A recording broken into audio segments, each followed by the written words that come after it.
El plan era que hoy íbamos a terminar con la historia del rey David, pero yo siento que hay una parte de la historia en la que necesitamos guardar un poco, prestar un poco más de atención. Entonces vamos a terminarla no el siguiente domingo, pero el domingo después del siguiente domingo.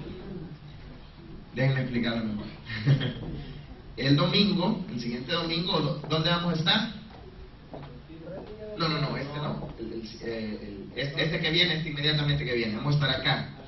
Así que vamos a hacer algo que ya hemos hecho en otra ocasión, que va a ser día de preguntas y respuestas. Así que si usted tiene una pregunta, alguna cosa, alguna curiosidad, yo siempre escribo las preguntas o intento recordar las preguntas que los hermanos de vez en cuando me hacen. Intento contestarlas en el momento, pero algunas preguntas necesitan una respuesta un poco más larga y en un par de minutos es difícil llenar con la escritura todas las interrogantes que el hermano pueda tener. Así que esas preguntas que ustedes me han hecho a lo largo de este mes, la vamos a estar contestando este domingo nuevamente, aunque ya las contesté, pero vamos a volverlas a contestar por si acaso hay algún hermano que quizás tiene la misma pregunta que usted tiene. Y recordando que la única pregunta de verdad tonta, si me perdona la palabra, la única pregunta tonta es la que no se hace. Amén. Así que si usted tiene alguna curiosidad, algo que a usted le gustaría saber, yo quisiera que cuando terminaran de recoger, si me pueden traer otra canastita, la otra canastita de los diezmos, para tenerla acá. Y si alguien tiene alguna pregunta, pues la vamos a colocar. Escríbala en un papelito, cualquier pregunta que usted tenga, escríbala en un papelito y la coloca ahí en la canastita de los diezmos. Con el nombre del Señor, que primero Dios va a haber suficiente tiempo para contestar todas las preguntas que tengamos.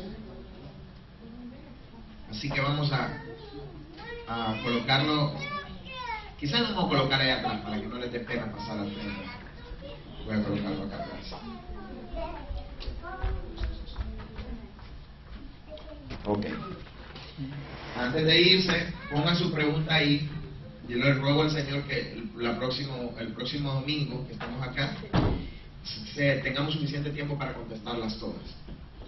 Ahora bien, ¿quién recuerda en qué parte de la historia estábamos? ¿Qué fue lo último que vimos? Los valientes de David. David recién había...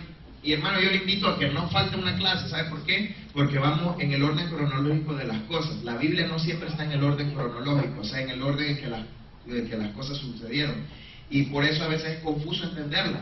Mientras mejor entendemos la Biblia, es más fácil para nosotros poder hablar con alguien más, poder relacionarnos con lo que la palabra está hablando. Por ejemplo, la última parte de la Escritura no es en Malaquías. Malaquías es un profeta menor, es el último libro del Antiguo Testamento, pero no es la última parte de la historia.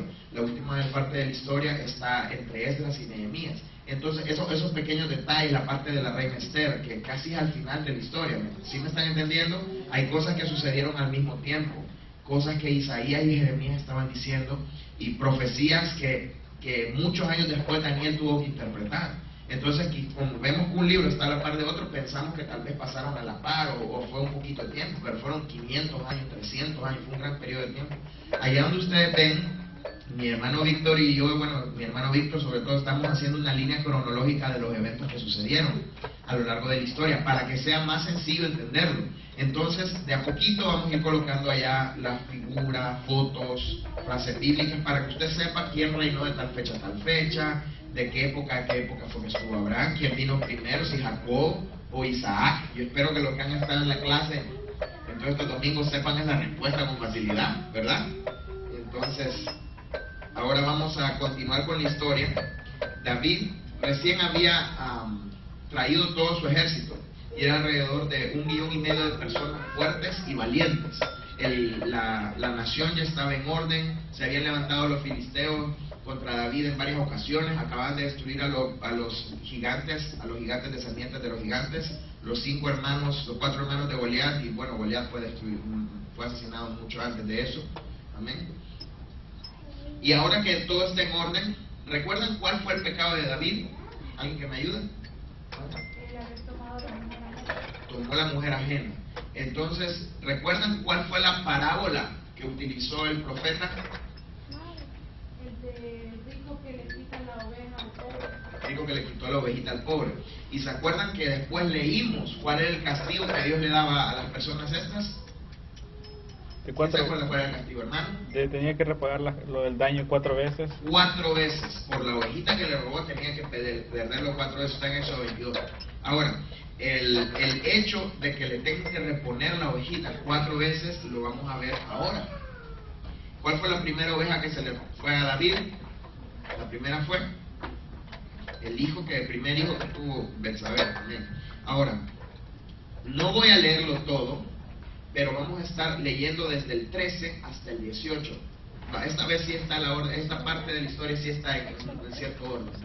Desde 2 Samuel 13, 14, 15, 16, 17 y 18. Esos son los que vamos a estar tomando. Y yo solamente le voy a narrar la historia de la mejor forma que yo pueda para hacerla corta. Ciertas partes las leemos, ciertas partes no. Amnón era el hijo mayor de David, por lo tanto era el heredero al trono. David era una persona, como lo hemos aprendido a conocer, una persona que amaba sinceramente a Dios y que amaba sinceramente al rey, a su familia, a las personas que merecían ser amadas. Era severo con sus enemigos. En muchas ocasiones vemos que él tomó la vida por una ocasión de 200 filisteos solo por quitarles el prepucio para poder presentarlo ante el rey por la hija del rey, amén. Entonces vemos que David era una persona severa con sus enemigos. Cuando iba y avanzaba una ciudad, no dejaba ni siquiera a una ovejita viva, los mataba a todos, ¿cómo se llama?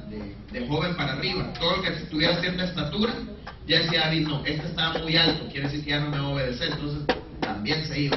Porque David no dejaba ni un gramo contra sus enemigos que se le pudieran levantar, y por eso es que había traído paz a la nación. Ahora, Amnón era el sucesor al trono, y Amnón se enamoró de su hermana Tamar.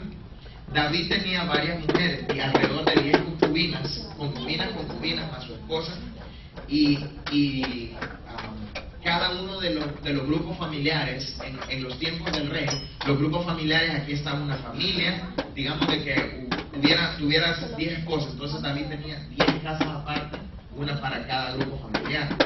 Dentro de esos, el mayor era Amnón, la segunda había sido Tamar, si más no me equivoco, y el tercero era Absalón. Entonces el primero al trono era Amnón, y él era de una familia diferente a la familia que Tamar y Absalón eran. Tamar y Absalón eran hermanos de padre y madre, pero Amnón solo era el hijo de